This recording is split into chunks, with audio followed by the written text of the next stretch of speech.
Trinity! Help!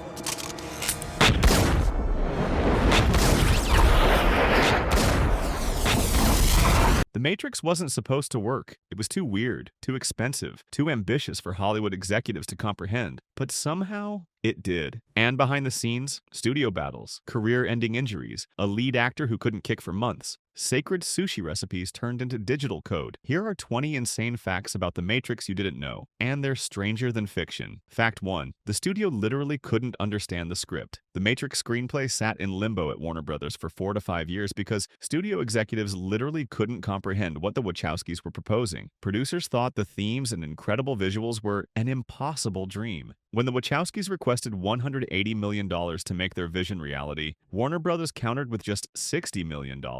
The siblings were forced to make their ambitious sci-fi epic on 1/3 of their requested budget. This budget constraint actually forced them to be more creative with their approach. They had to find innovative ways to achieve their groundbreaking bullet time effects and elaborate fight sequences. The financial limitations pushed them to develop techniques that would become industry standards. Sometimes the best art comes from impossible constraints, and The Matrix proved that studio skepticism can fuel revolutionary filmmaking. Fact 2. Warner Brothers didn't want the Wachowskis to direct their own movie. Originally, Warner Brothers didn't even want the Wachowskis to direct The Matrix at all. They saw them as completely unqualified directors with no blockbuster experience. The studio's position was clear. These indie filmmakers weren't ready for a major tentpole release. The studio only relented after the siblings proved themselves by making the lesbian crime thriller Bound in 1996. They essentially used their indie film as an audition tape to convince executives they could handle a major blockbuster. Bound showcased their ability to create stylish action sequences, manage complex narratives, and work with innovative cinematography.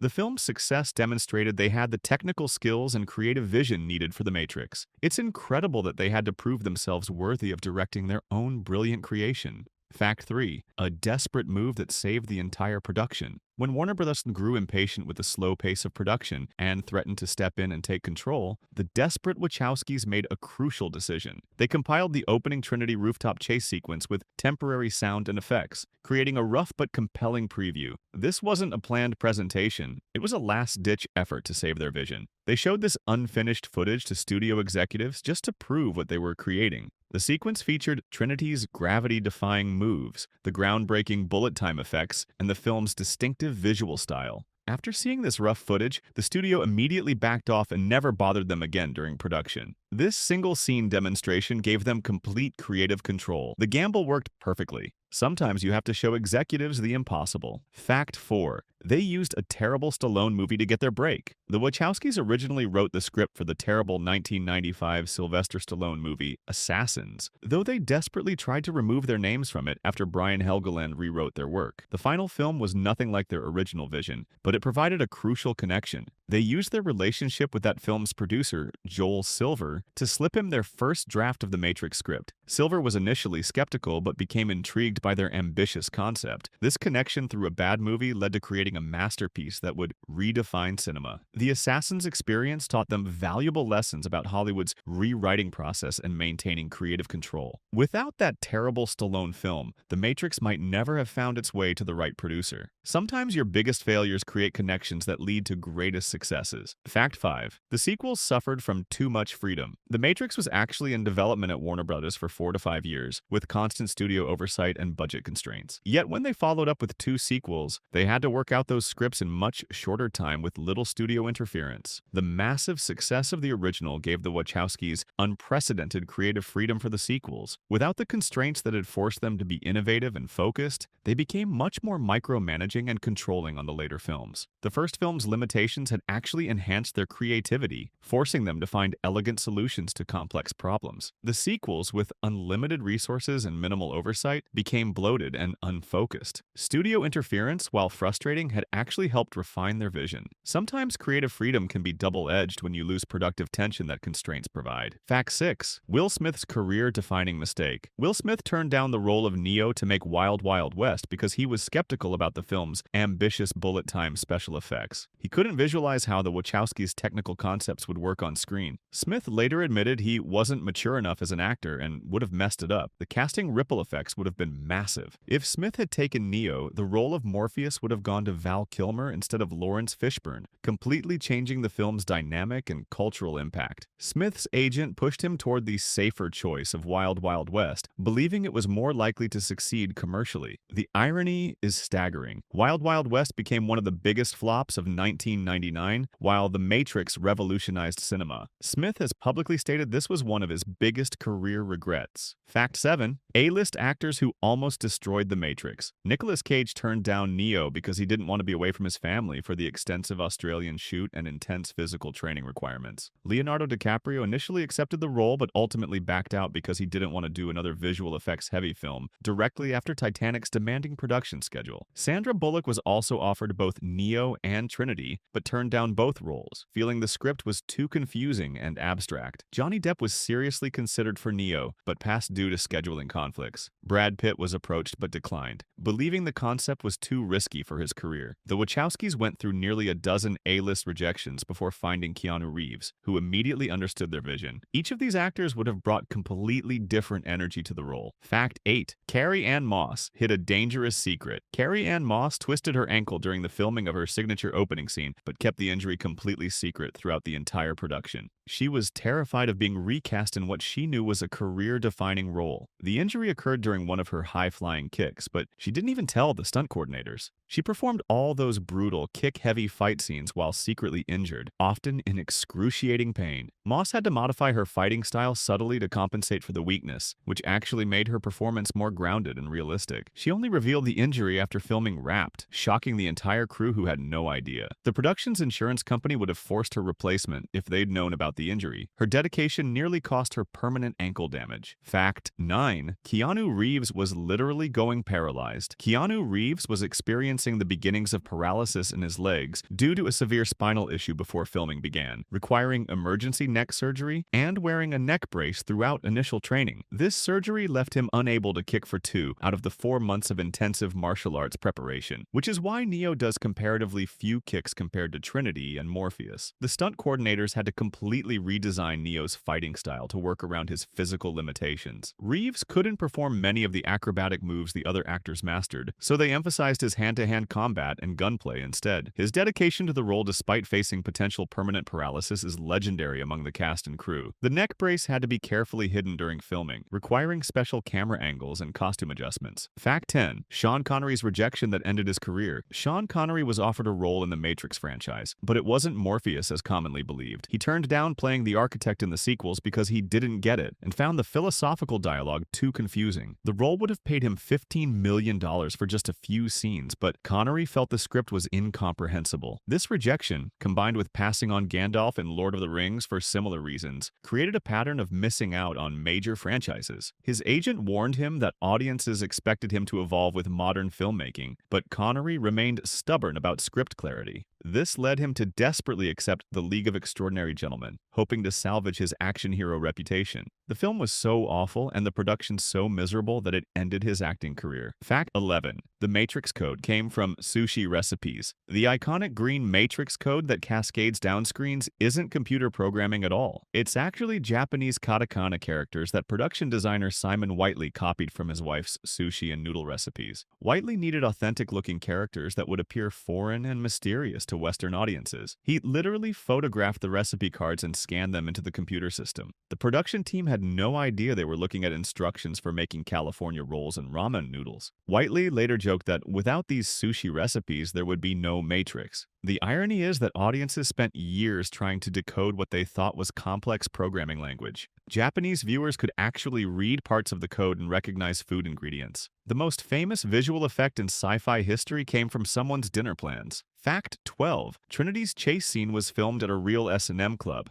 The opening action sequence, where Trinity gets chased through buildings and across rooftops, was filmed at a real S&M club called the Hellfire Club in Sydney. The Wachowskis needed an authentic underground atmosphere for the scene's dark, rebellious energy. They asked the club's regular members to show up in their normal fetish outfits and act exactly as they would on any regular club night. The background was completely authentic because those weren't actors. They were actual club members enjoying their usual evening. The production paid for the club's rental but allowed normal operations to continue during filming. Many clubgoers didn't even realize they were in a movie until it was released. The authentic atmosphere created a genuinely edgy environment that couldn't have been replicated with hired extras. This unconventional casting choice gave the film realistic grit. Fact 13. They recycled another movie's sets. The rooftop set used for Trinity's famous chase sequence was actually left over from the production of the film Dark City. The Wachowskis discovered these elaborate rooftop constructions were sitting unused in a Sydney warehouse. Rather than build expensive new sets, they cleverly recycled another movie's architecture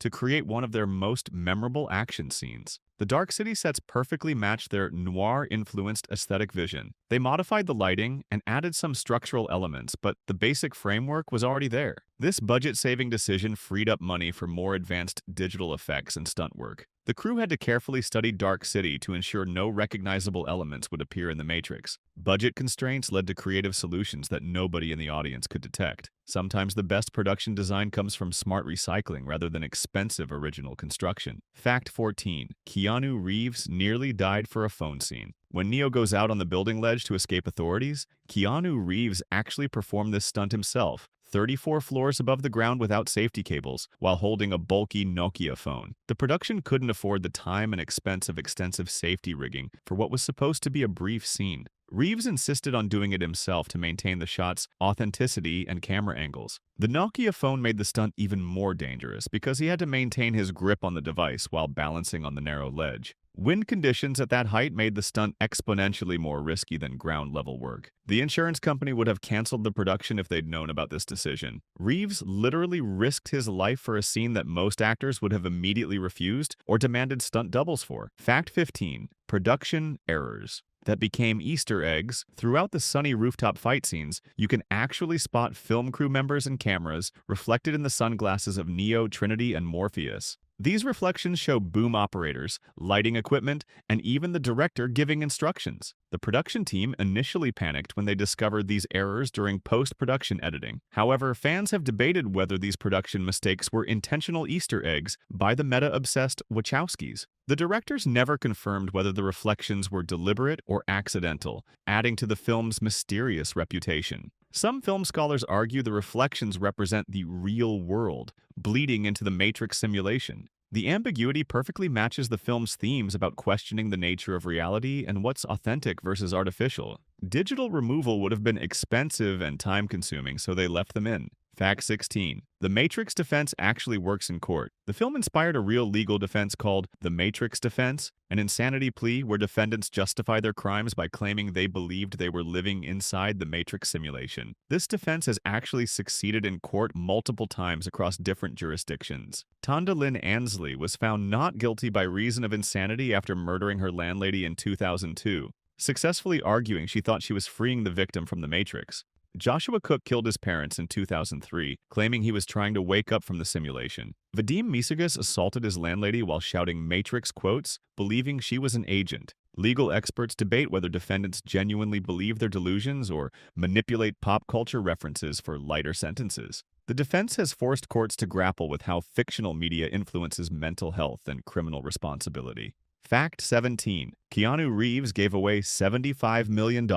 Keanu Reeves earned $35 million total for The Matrix and donated a staggering $24.5 million of it to leukemia research because his sister Kim had been battling the disease for years. His generosity didn't stop there. During the production of the sequels, he gave each member of the special effects and costume departments $1 million each from his back-end profits. The gift included 50 special effects artists and 12 costume designers, totaling $62 million in bonuses. He ultimately gave away close to $75 million across all 3 films, keeping only enough to maintain his modest lifestyle. Reeves famously said money meant nothing compared to the people who made the films possible. His gesture was unprecedented in Hollywood history, where stars typically hoard their earnings. The crew members used their windfalls to pay off mortgages and start businesses. Fact 18. The Red Pill got hijacked by extremists. Despite its original philosophical themes about awakening to truth and breaking free from oppression, The Matrix's red pill and blue pill concept was tragically co-opted by alt-right conspiracy theorists and misogynistic online communities. The red pill became a rallying cry for men's rights activists and conspiracy theorists who believe they've discovered hidden truths about feminism, politics, and society.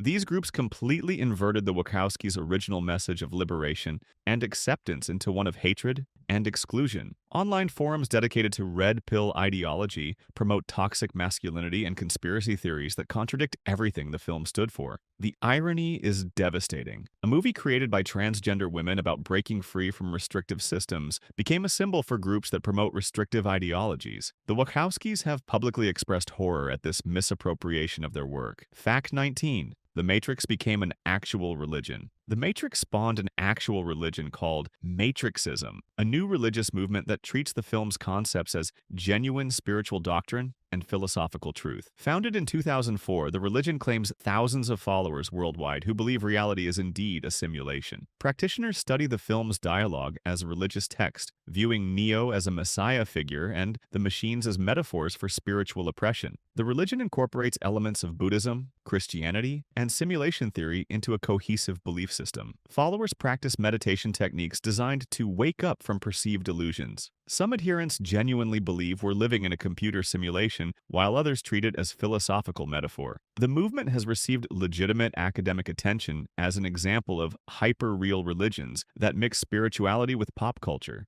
The religion has attempted to gain official recognition in several countries.